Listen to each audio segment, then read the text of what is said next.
Beneath a blood-soaked altar, a boy made a promise. It would haunt Rome for centuries. Imagine the scene. The air is thick with the smoke of sacrifice, the copper tang of blood. You are 9 years old. Before you stands your father, Hamilcar Barca, the greatest general Carthage has ever known, his eyes burning with the sting of a humiliating defeat. He lost a war to Rome. He lost Sicily. But he has not lost his hatred. He beckons you forward.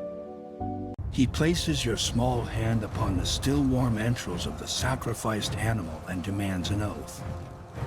Not a simple childhood promise. This is a vow, sealed in blood and witnessed by the gods.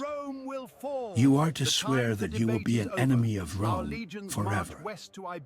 That you will use your every breath, your every thought, to engineer its destruction. A normal boy would have recoiled. But Hannibal was not a normal boy. In that moment, a child's innocence was sacrificed for a nation's vengeance. The oath wasn't just spoken, it was branded onto his soul. It would become the compass of his life, guiding him across seas, through mountains, and into the very heart of his sworn enemy. But what does such a promise do to a man's spirit? How does it forge the will required to lead an army of elephants over the Alps? The Roman Republic stood unrivaled. Until one man in Spain started building something far more dangerous than an army, an inescapable future. His name was Hannibal Barca. At just 26 years old, he inherits command, but he's no mere successor. You have to understand, this is a man forged in the fires of a family vendetta. He doesn't just see Rome as a rival, he sees it as a debt that must be paid in blood. From the moment he takes charge, the tempo in Iberia changes. It becomes a brutal, calculated symphony of conquest. He smashes through tribes, absorbing their warriors, their techniques, their fury. He's not just gaining land. He is building a living weapon, a multicultural force of Celts, Iberians, and Libyans, all loyal not to Carthage, but to him. In Rome, senators whisper his name with growing anxiety. They see a storm gathering across the sea, a storm with a human heart, beating with a promise of vengeance made long ago. They send ambassadors with threats, but they don't yet realize they are not talking to a politician. They are talking to destiny itself. And that destiny has only one destination. For Carthage. Forget conventional warfare. Hannibal's Alpine crossing wasn't just a path, it was a declaration of war on geography itself. The year is 218 before Christ. Rome feels secure, protected by the sea and the colossal, frozen teeth of the Alps. They never imagined an army would come from the north. But Hannibal Barca is not an ordinary general. You see, the Romans believed the mountains were their northern wall, an impassable fortress of stone and ice. Hannibal saw not a barrier, but a doorway. Picture it, nearly 60,000 soldiers, thousands of cavalry, and 37 war elephants, beasts from a warmer world, now staring at that wall. The path ahead is barely a goat trail. The air thins. The cold bites, relentless and cruel. Every step is a battle against gravity, against frostbite, against starvation. His own men whispered that it was madness, a suicide march orchestrated by a madman. But Hannibal's genius was seeing what others deemed impossible. He understood that the true battle wasn't just against Roman legions. It was a contest against nature, a struggle for survival where each sunrise revealed new horrors. And the greatest of those horrors were not the cliffs or the snow, but the shadows moving in the rocks above. Imagine 80,000 of the world's most elite soldiers, completely encircled, then systematically erased. This is Cannae. The year is 216 before Christ. You are a Roman legionary, marching under a blazing Italian sun. Your army is a behemoth, the largest Rome has ever fielded. You outnumber the Carthaginian invaders almost 2 to 1. Confidence is absolute. Today, you believe you will crush Hannibal Barca and end this war. But as you advance, you see something strange. Hannibal's line is not straight. It bulges forward in the center, a convex crescent of his weakest troops. It looks like a mistake, an invitation. Your commanders order the charge, and your legions smash into that yielding center, feeling the thrill of victory as it falls back. The Carthaginian line bends, but it does not break. It reshapes itself into a vast U-shape, drawing you deeper. And then you hear it. A roar from your flanks. On both sides, Hannibal's elite African infantry, hidden until this very moment, slam into your exposed wings. Simultaneously, his cavalry crashes into your rear. The trap is sprung. Sunlight glints off a closing wall of steel.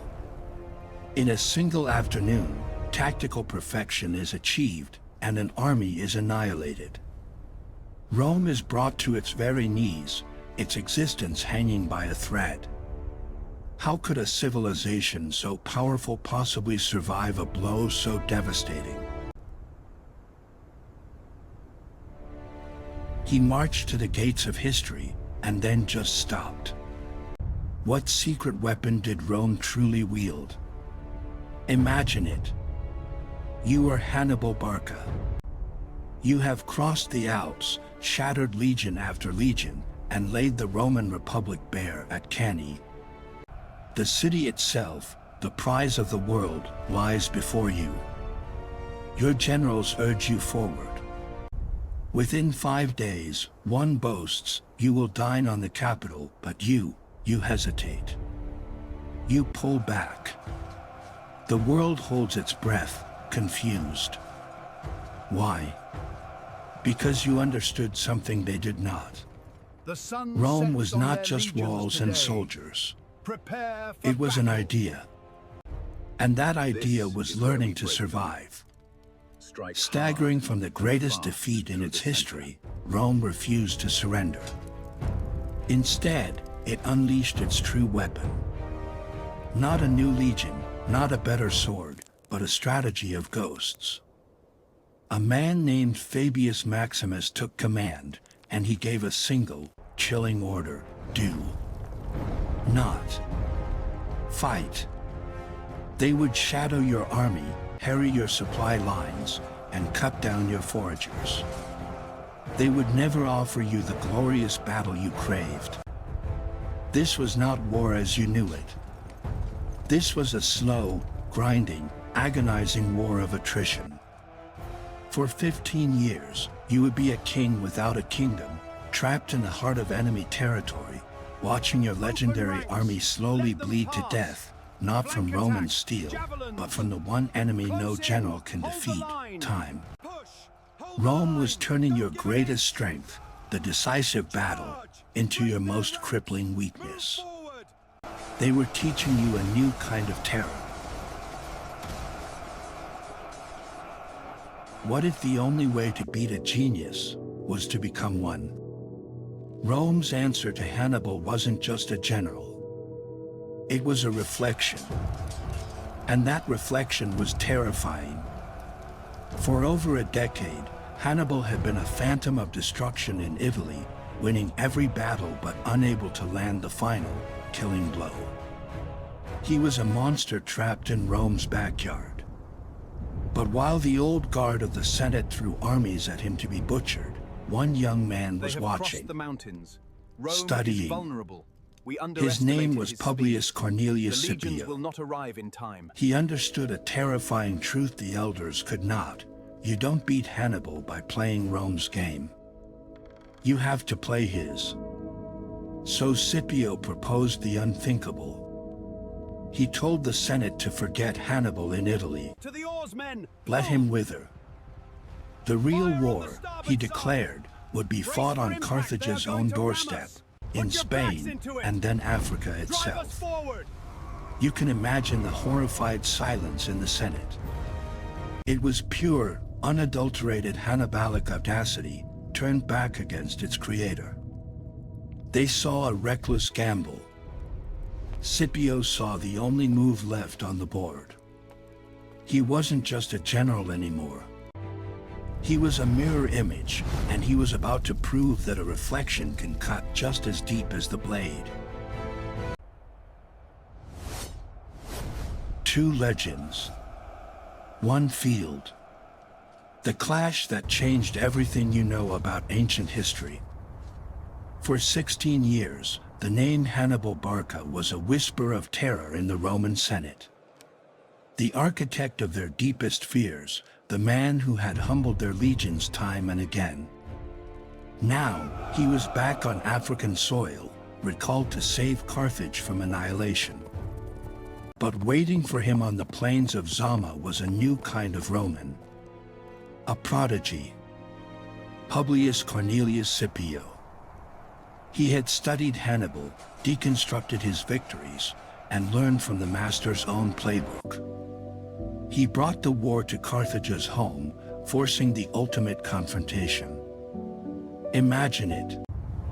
The two greatest generals of the age, finally facing each other across a dusty field. Hannibal, with his terrifying force of 80 war elephants, a last, desperate gamble.